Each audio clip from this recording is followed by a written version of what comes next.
All right, we are live at Kaydelis Studios located in Woodstock, Georgia. I am Jack McWhorter from Kaydelis, and I'm joined today with the Harmony Grove Band.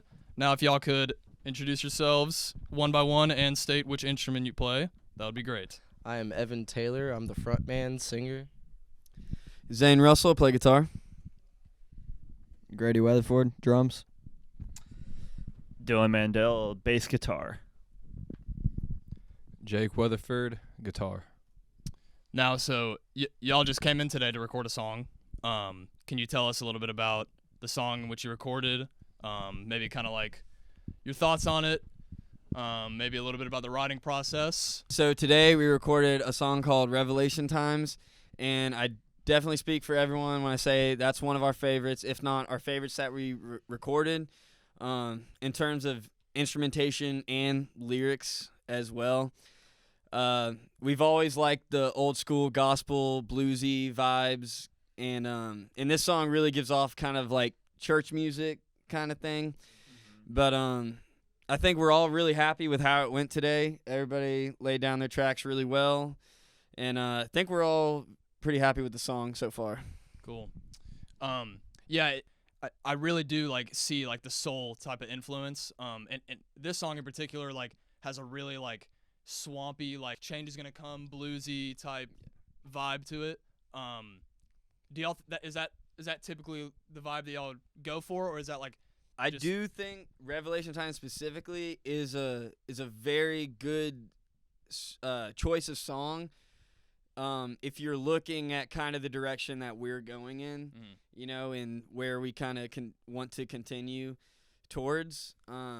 I grew up in a very old school style church with really old school style music playing, old school gospel music, and I know Evan did too. And he wrote all the lyrics for it, and it really came to life, you know, as we were doing it. And we do have the live version out, you know, on Spotify, but we want to come in here today and lay down the studio. For sure, yeah, y'all gotta check that out for sure. You want to go ahead? Yeah, I mean, I was just gonna say about like the process of writing the song. You know, like I've said before, you know, we'll sit down, we'll be jamming, practicing, kind of getting ready to just go ahead and run through our set lists, and then I'll hear a riff that one of these two guys, Jake or Zane, will be playing. And I'm like, oh, okay, let me go ahead and lay down some lyrics. Let me go ahead and lay down a melody for it, you know? And then we just kind of build from there. And that's kind of how Revelation Times came along. But I feel like what was different about this song was more or less like the influences that come behind it.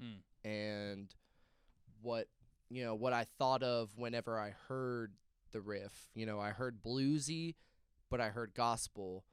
And I wanted to find a way to combine the two, and I figured, you know what, a song that's about the end times that Revelations talks about a lot, and what a lot of churches talk about a lot nowadays. You know, a lot of churches nowadays, at least the one that I grew up in, you know, they preached a lot about we're living in the end times. Any day from now, Jesus can come back. You know, you better be right with the Lord. For sure. And I guess what Revelation Times really says is, you know, as long as you're right with the Lord, you can live your life however you'd like, as long as, you know, you're praising the Lord while you're doing it. I totally got the like the existential vibe, like almost like the end of the world type vibe. Especially in the guitar parts, there's like a syncopated like guitar riff that y'all both, Jake and Zane, that y'all have on the very end of the song. I found that it's really, really prominent and like goes on, especially in the live version. And I found that it really does, like, those guitar parts really do, like, set the mood. Is there like, a process in which you go about, like, do these guitar parts get written first, and then the song, like you said, kind of gets built around it? Or is it that, like, it kind of goes back and forth, and maybe the lyrics get made, and then prominent guitar parts get made after? So what happened really with that song, it was actually, like, we were just warming up. We haven't really played anything. You know, we just plugged in and turned on and just started making a couple noises on our guitars. And I heard Jake just barely play just this little dum dun dum dun, just like one time. And I was like, I kind of like that. And so we kind of went with that and started, you know, rolling off that.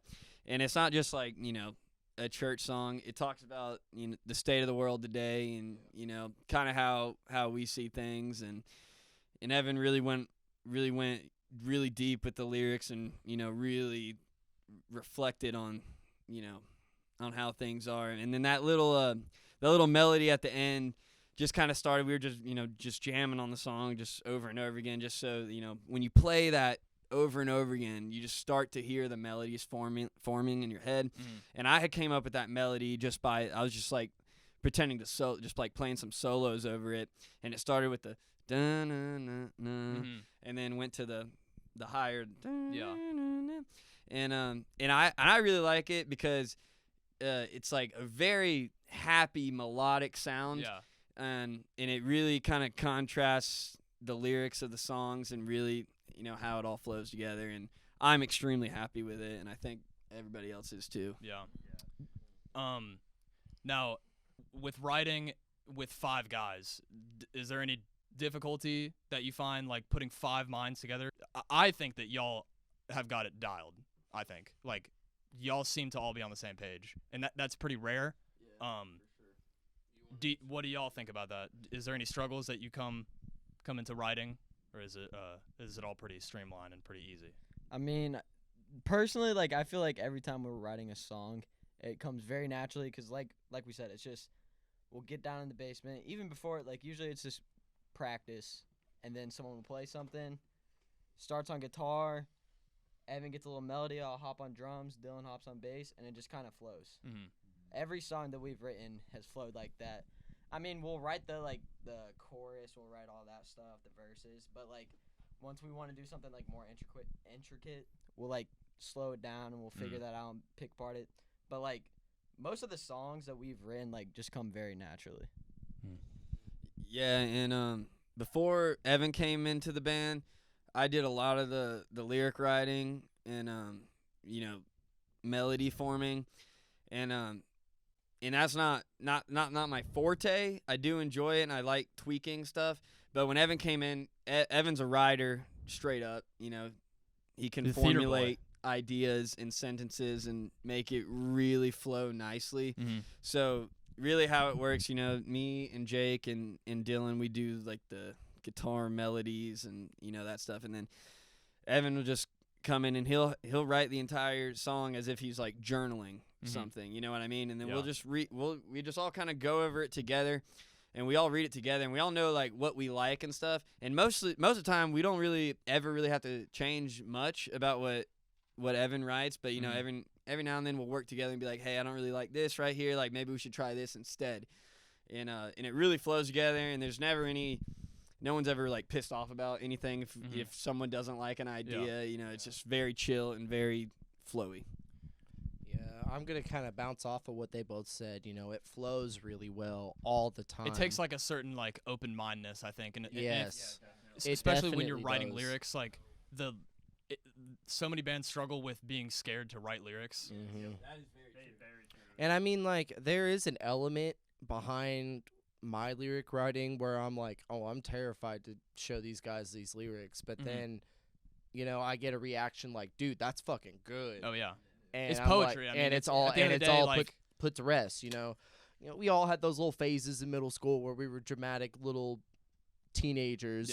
And during mine, I decided to write poetry, and I've written poetry in the past, and it's just kind of, I don't know, that's just kind of been one of my favorite things to do, whether it be in school or on my own, is really just writing your thoughts onto paper in an eloquent, just classy, I guess, way.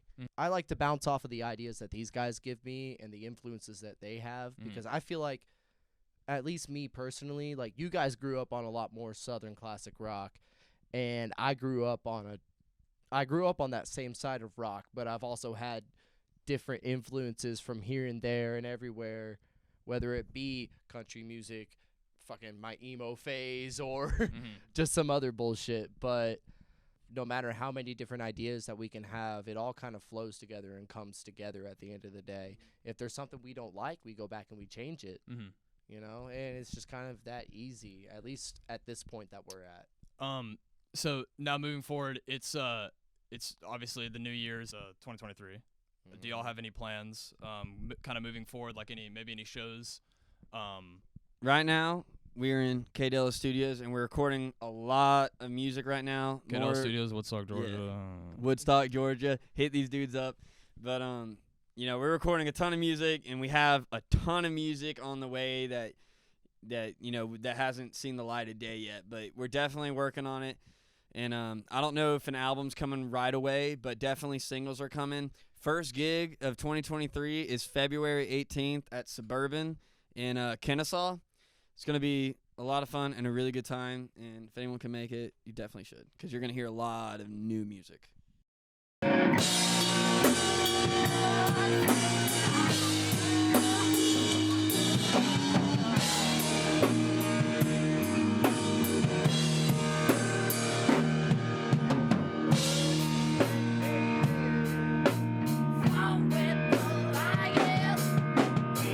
Are there any like local musicians that y'all, you know, would want to shout out, or any bands that you would kind of really want to be on a bill with? Number one, I gotta give it to Kaydelis, of course. Let's go. Those are our favorites. Let's go.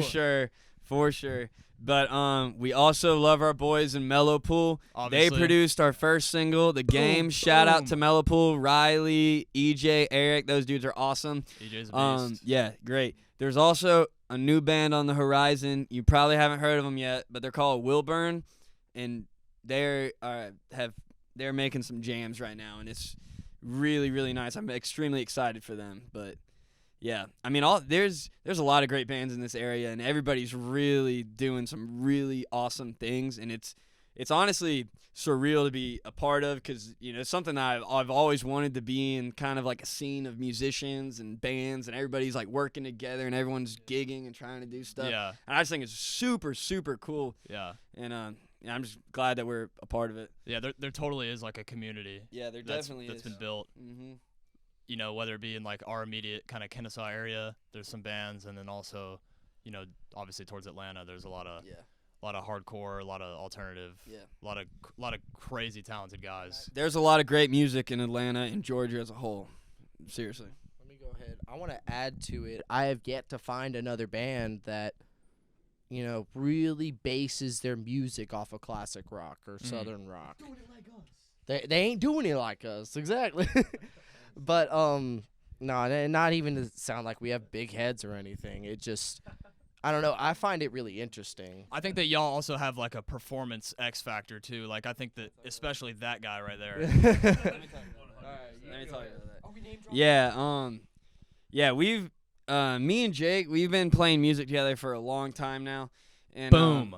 Yeah. Sorry, just threw up a.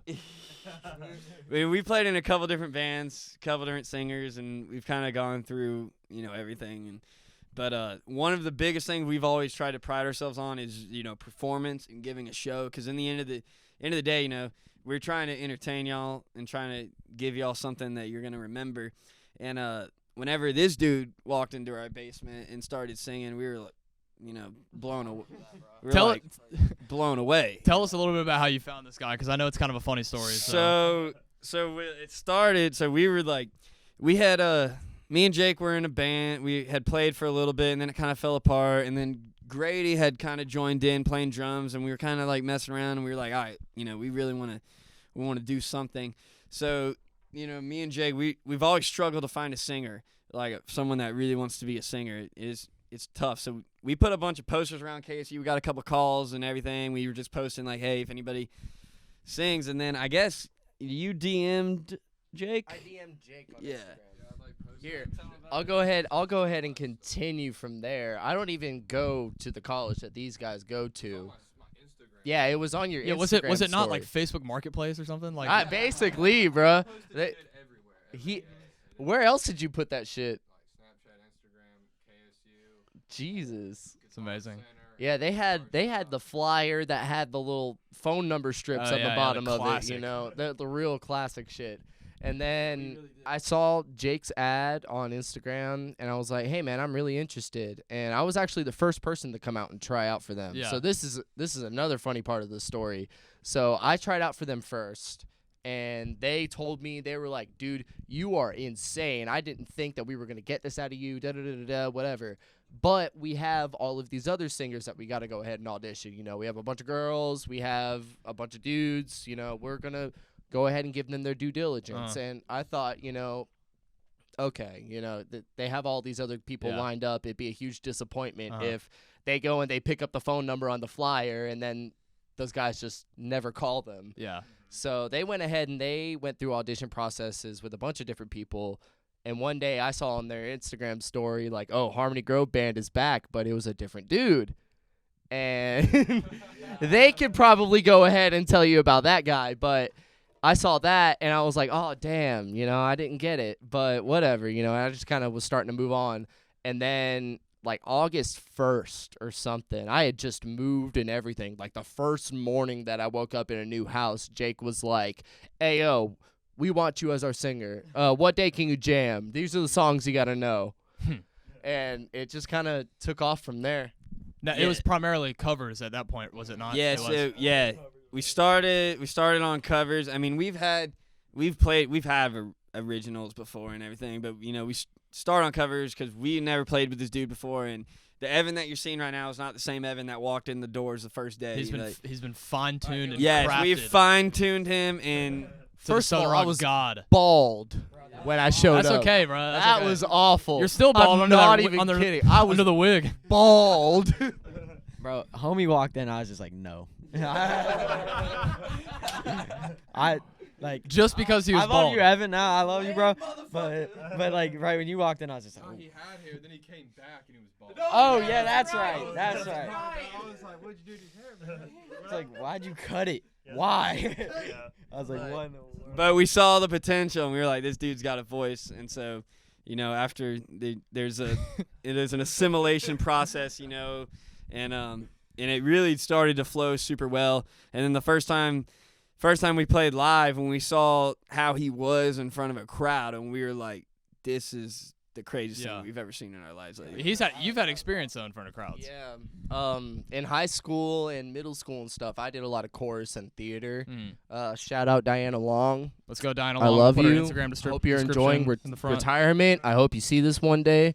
Love you, girl. But yeah, I did a lot of theater and chorus and just I don't know, just a lot of performing experience.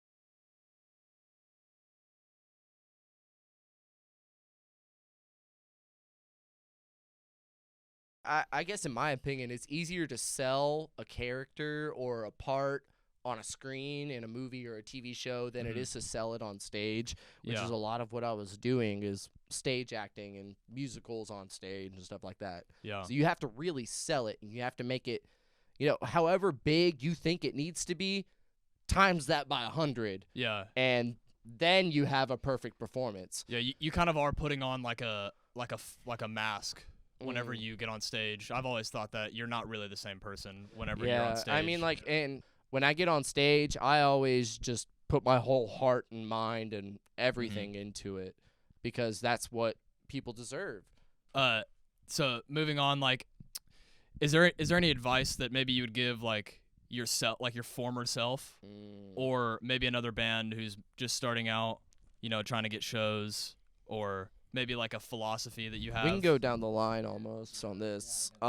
Maybe do like a quick little thing for each of y'all. One of the best pieces of advice, Nick Reese actually gave this to me, and he said, however hard that you're working right now, work 100 times harder. And then however hard you're working then, work 1,000 times harder. You just have to work, grind. And another thing that I was always told is you're always 6 or 7 people away from the person you need to know. That's very true. You know, the connections are a big deal. Don't be afraid to talk to people about what you love to do, whether it's your job or whether it's just a hobby. You know, never be afraid to put yourself out there with what you love to do. I totally agree. Because you never know who you'll run into. Totally. You should be dead tired, wanting to fall out flat on your back by the time you're done. And I'll go ahead and send it to you. The biggest thing I can tell anybody is that you're going to get a million no's before you get a single yes. And we got a million no's before we got a single yes. We asked everybody. We went into every single bar. Can we play here? Can we play here? Please, you know. and you're just gonna get so many no's, and then you're gonna get a yes, and you just take that yes and you go for it. And once you get a yes, the next yes is a little bit easier, and you're still gonna get no's. We still get no's, you know, but you can't get discouraged. You just got to keep on going no matter what, you know. Take the no's as lessons. All right, I've had like a couple of people like hit me up on Instagram that are in bands. Like I don't know what bands they're in, but they're in bands and they're like just starting, and they're always like trying to tell me like, yeah, I just started this band, we're recording. I'm like, no, you cannot. The first thing as a band, you should not be recording. When you first start your band, you need to get your covers down and jam. You gotta get tight. And like, and I'm not even gonna lie, if you're going to have your first gig, maybe if you have originals, you can play like 2 originals. But like, honestly, like usually at your first couple gigs, man, no one wants to hear that. Like, and I hate to say it, that is very mean. But like a lot of people just like hearing covers. Covers aren't fun. Every band hates playing them. But like bands gotta play covers when you're first coming up, because that's what like it shows people kind of your sound, and it just shows them like what you're capable of. Like if you can play that music, then you can probably make a song of your own that's really good. Yeah. You got to make the covers your own. That's probably if I were to input, like, that'd be my biggest advice is to, like. Yeah, what I was going to say, it sort of bounces off what Grady says, especially for people that are starting out and wanting to play in bands. My biggest advice is find people who are as dedicated as you and are willing to put in the work. Oh, yeah. Don't, like, when I first joined, y'all gave me, like, a list of, like, 20, 25 songs. You learned them all. And I learned them all in a week. Yeah. Because I'm like, just because my philosophy is I never, ever want to be unprepared. But yeah, find people who are willing, who are dedicated as you, because the last thing you want is for somebody to show up to a gig and they haven't learned anything, because I know what it feels like, and it is beyond frustrating. And you can find them all on Facebook Marketplace. Yeah. This is the first time Jake has spoken. Practice. Yeah. No, you gotta practice so much. Like starting your instrument. Like what I used to love doing. I feel like me and Zane both like to do this. Is before we were ever like in a band, we were partying like we were in a band. We were like fake rock stars, just like partying hard, just fucking not giving a fuck. And then like all that time, you should have been practicing and grinding, because that's all it is just practice. For sure.